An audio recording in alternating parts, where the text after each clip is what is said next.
Trésor de femme, une série de podcasts pour poser un nouveau regard sur votre corps de femme. Nous le savons toutes, être femme et vivre en harmonie avec son corps est une aventure de chaque jour. Et si nous en faisions ensemble la plus belle des aventures?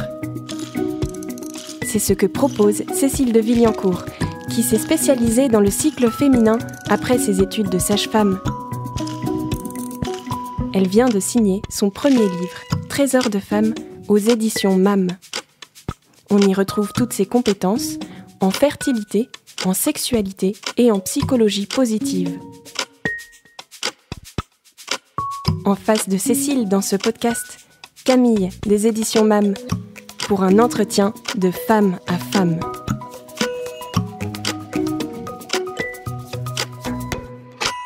Bonjour Cécile. Bonjour Camille. Cécile, je suis très contente de vous rencontrer parce que vous êtes passionnée par les merveilles que le corps féminin recèle et que vous avez vraiment à cœur de transmettre tout ce que vous avez découvert et appris.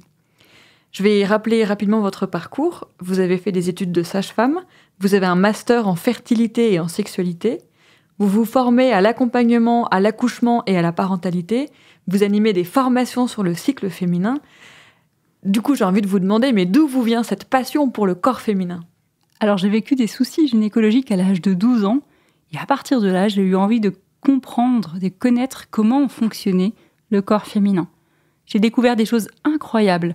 J'ai été fascinée par les mécanismes, les ressources, les richesses, l'organisation du corps de la femme et plus particulièrement tout ce qui touche le cycle féminin. C'est ce qui m'a donné envie de faire des études de sage-femme.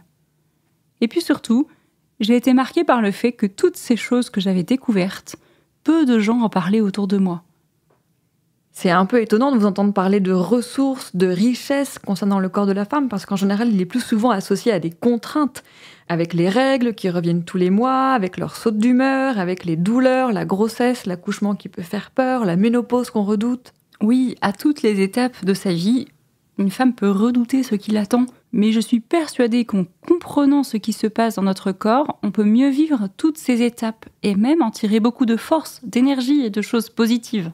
Là encore, Cécile, en vous écoutant, je suis très surprise parce que pour beaucoup d'entre nous, dès qu'on ressent un désagrément physique, on a plutôt tendance à prendre des médicaments, à faire vite disparaître ces sensations désagréables.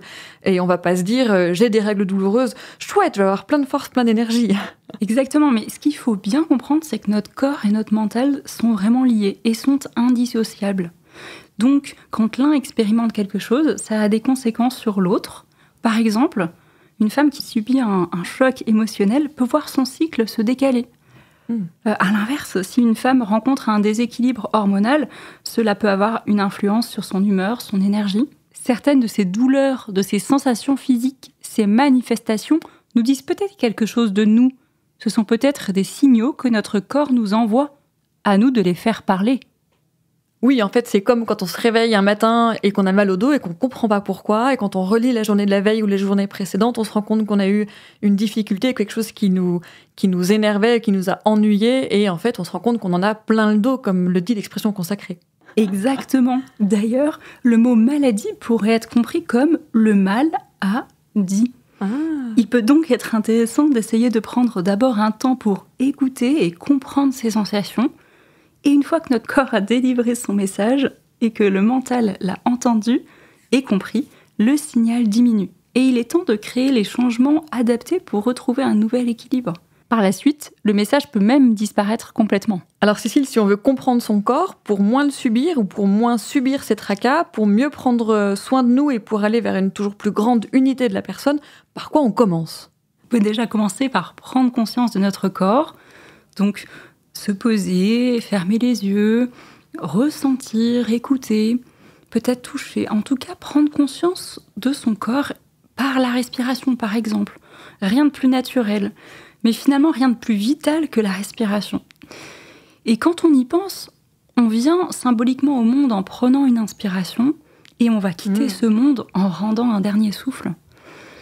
Et souvent, nous respirons de manière superficielle, en haut de la poitrine. Quand nous sommes stressés, notre diaphragme est tendu et la respiration complète, ventre et poumons, nous apporte une bonne oxygénation augmente notre vitalité, améliore notre sommeil. C'est comme ça que dorment les bébés.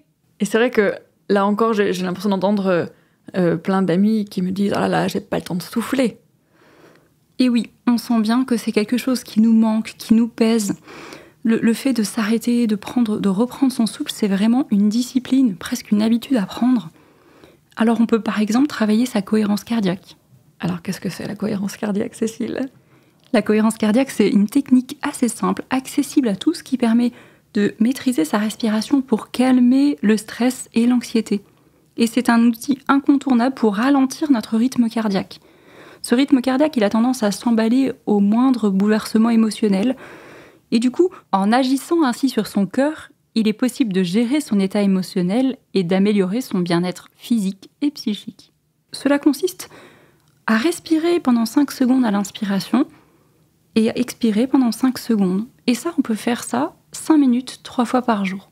On en voit rapidement les bienfaits. Cela a un impact sur le rythme de notre corps, ça le rééquilibre. Et on peut voir une diminution du stress assez rapidement.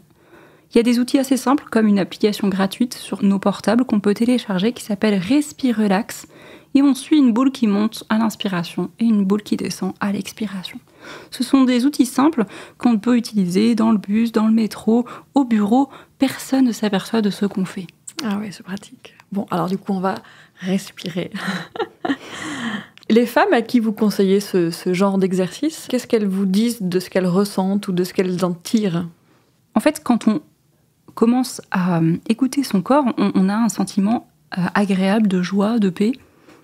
Et au fur et à mesure, on commence à s'émerveiller de son corps et de tout ce qu'il permet de faire, de ressentir. En fait, c'est encore une fois une preuve que notre corps et notre mental sont liés. Cécile, ça fait quand même plusieurs fois que vous parlez d'émerveillement face au corps. J'ai l'impression que c'est quelque chose qui vous est cher. En effet, dans ma vie, je suis venue à m'émerveiller de mon corps, ce qui n'était vraiment pas le cas il y a quelques années. En fait, c'était pendant une session de méditation de pleine conscience avec le Père Gourrier, qui est prêtre et psychologue. Alors, qu'est-ce que c'est que la méditation de pleine conscience ? Alors, c'est une pratique qui consiste à se focaliser sur l'instant présent, sur ses sensations internes, ses perceptions. Et elle consiste à être plus présent à soi et au monde. Et elle a des conséquences positives sur la santé, la gestion du stress, l'anxiété, les émotions. Et là, pendant une semaine, nous méditions avec le Père Gourrier. Et au bout de quelques jours, je me suis aperçue que je n'aimais absolument pas mon corps. J'étais en lutte. Et donc, soit je l'acceptais et je lâchais prise et je commençais à m'émerveiller, soit je continuais la lutte. Et j'ai choisi la première option, vraiment de m'émerveiller sur tout ce que mon corps me permettait.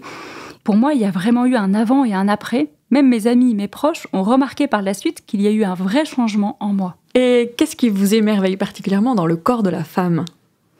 C'est cette partie propre à l'anatomie féminine, toute cette zone du bassin qui contient nos organes génitaux et que l'on connaît en général assez mal. Alors on connaît assez mal, mais on sait quand même un petit peu ce qu'il y a dans cette partie du corps, les ovaires, l'utérus, le vagin. Oui, mais il y a tellement plus que ça. Et le fonctionnement de ces organes est d'une telle complexité et d'une telle richesse que plus on essaye de les découvrir, plus on se rend compte qu'on en sait très peu finalement. Alors connaître le cycle féminin, c'est la première étape pour être à l'écoute de notre corps, mais peu de femmes perçoivent vraiment comment leur corps fonctionne, soit par manque de connaissances, soit parce qu'elles utilisent des moyens contraceptifs.